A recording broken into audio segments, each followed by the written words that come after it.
എനിക്കാശ്രയം നാഥാ, ഈ എൻ നിരാശകളിൽ നീ എനിക്കാലംബമെന്നും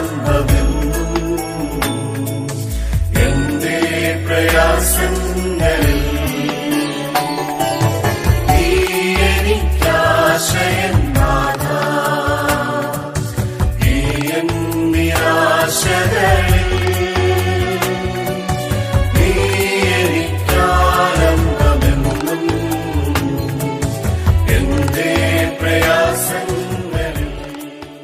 വേഗം വരുന്ന നമ്മുടെ കർത്താവായ യേശു ക്രിസ്തുവിൻ്റെ തൻ്റെ നാമത്തിൽ എല്ലാവർക്കും സ്നേഹവന്ദനം.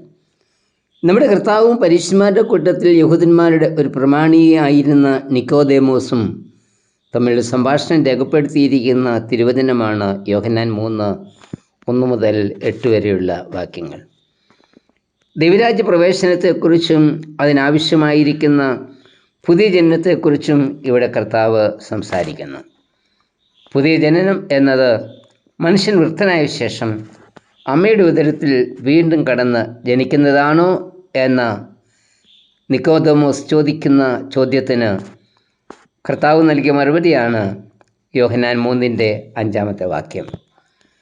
ആമേൻ ആമേൻ, ഞാൻ നിന്നോട് പറയുന്നു, വെള്ളത്താലും ആത്മാവിനാലും ജനിച്ചില്ല എങ്കിൽ ദൈവരാജ്യത്തിൽ കടപ്പാൻ ആർക്കും കഴിയുകയില്ല.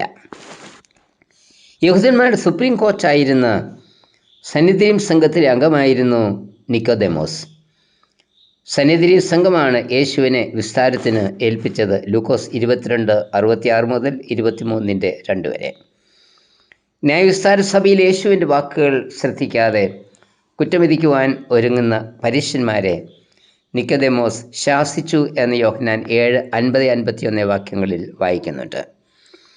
യേശുവിൻ്റെ ശവസംസ്കാരത്തിനായി അരിവിധ്യക്കാരനായി യോസഫ് തയ്യാറാകുമ്പോൾ സഹായിയായി നിക്കോദേമോസും ഉണ്ടായിരുന്നു. യോഹന്നാൻ 19:39 മുതൽ 43 വരെ. നിക്കോദേമോസിനോട് യേശു പറയുന്നത് പുതിയ ജനനം വെള്ളത്താലും ആത്മാവിനാലുമുള്ള ജനനമാകുന്നു എന്ന born of water and the spirit. വെള്ളത്താലും ആത്മാവിനാലും എന്നതിനെ ഇന്ന് അനേകർ പഠിപ്പിക്കുന്നത് വെള്ളത്തിലും ആത്മാവിലും എന്ന്. Born in water and the spirit. കർത്താവ് പറഞ്ഞത് വെള്ളത്തിലും എന്നല്ല, പിന്നെയോ വെള്ളത്താലും എന്ന. വെള്ളം എന്നത് ദൈവവചനത്തെ സൂചിപ്പിക്കുന്നു. എഫേസ്യർ 5:26 പറയുന്നത് വചനത്തോടു കൂടിയ ജലസ്നാനത്താൽ വെടിപ്പാക്കി വിശുദ്ധീകരിക്കുന്നു എന്ന. Washing of water with the word. നാം കഴുകപ്പെട്ട് ശുദ്ധീകരണ അനുഭവത്തിൽ വരുന്നത് വചനത്താൽ ആണ്. വചനം നമ്മുടെ ജീവിതത്തിൽ പ്രവർത്തിക്കുമ്പോൾ ആണ് നമ്മിലുള്ള കുറവുകൾ കാണുന്നത്. ഇവിടെ നമ്മോട് പറയുന്നത് ദൈവവചനത്താൽ നാം ഓരോരുത്തരും ശുദ്ധീകരിക്കപ്പെടണം എന്ന്.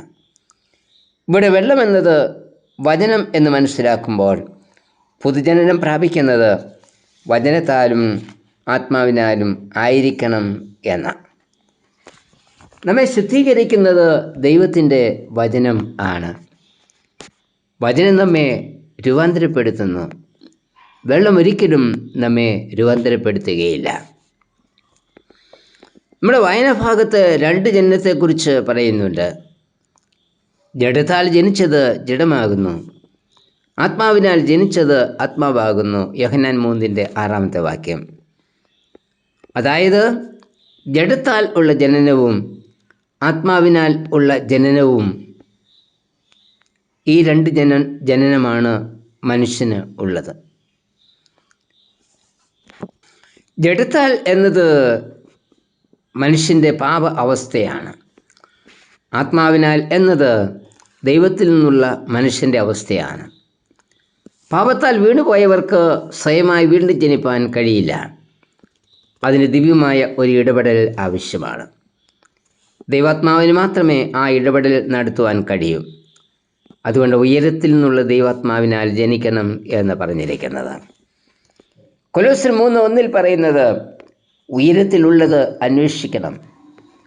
പഴയ മനുഷ്യനുള്ളതും ദൈവസ്വഭാവത്തിന് ചേരാത്തവയുമായി നമ്മിലുള്ള സകലതും നാം ഉപേക്ഷിക്കണം. തുടർന്ന് ക്രിസ്താനുഭവമായ പുതിയ സ്വഭാവം സ്വീകരിക്കണം. പുതുക്കം പ്രാപിക്കുന്ന പുതുമനുഷ്യനെ ധരിക്കണം എന്ന കൊലോസ്യർ 3:10 പറയുന്നത്. അത് ഉയരത്തിൽ നൽകുന്ന ദൈവാത്മാവിനാൽ മാത്രമേ ലഭിക്കുകയുള്ളൂ.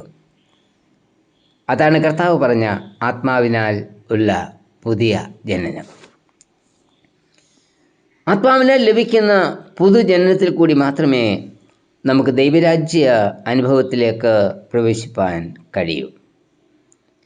അത് വെള്ളത്തിൽ ഉള്ള സ്നാനത്തിൽ കൂടി ലഭിക്കുന്ന ഒന്നല്ല. പിന്നെയോ ദൈവാത്മാവിൻ്റെ പ്രവർത്തനത്തിൽ കൂടി മാത്രം ലഭിക്കുന്ന ഒന്നാണ്. അതുകൊണ്ട് ബപ്തിസ്മ, അതായത് സ്നാനം എന്നത് അതേത് പ്രായത്തിൽ സ്വീകരിക്കുന്നു എന്നല്ല, പിന്നെയോ ഉയരത്തിൽ നിന്നും ഉള്ള പരിശുദ്ധാത്മാവിനാൽ വീണ്ടും ജനനം പ്രാപിച്ച് നമ്മുടെ ജീവിതത്തിൽ കൂടിയും പ്രവർത്തനത്തിൽ കൂടിയും ക്രിസ്തുവിനെ മറ്റുള്ളവർക്ക് നമ്മിൽ ദർശിക്കുവാൻ കഴിയുന്ന അനുഭവമാണ്. അതായത് നമ്മിൽ മറ്റുള്ളവർ കർത്താവിനെ കാണുന്നതാണ് ബാപ്റ്റിസം.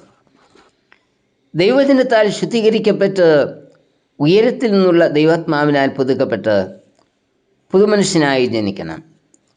അപ്പോഴാണ് ദൈവരാജ്യ പ്രവേശനം നമുക്ക് സാധ്യതമാകുന്നത്. അതിലെ ഉയരത്തിൽ നിന്നുള്ള ദൈവാത്മാവ് നമ്മിൽ പ്രവർത്തിക്കണം. വചനം വെളിപ്പെടുന്ന കുറവുകളെ ഏറ്റുപറഞ്ഞ് വിശുദ്ധി പ്രാപിച്ച് ആത്മാവിൽ ജനിക്കുന്നവർക്ക് മാത്രമാണ് ദൈവരാജ്യം. കർത്താവേ, വചനത്താൽ എന്നെയും രൂപാന്തരപ്പെടുത്തണമേ, ആത്മാവിനാൽ എന്നെയും ജനിപ്പിക്കണമേ. ആമേൻ.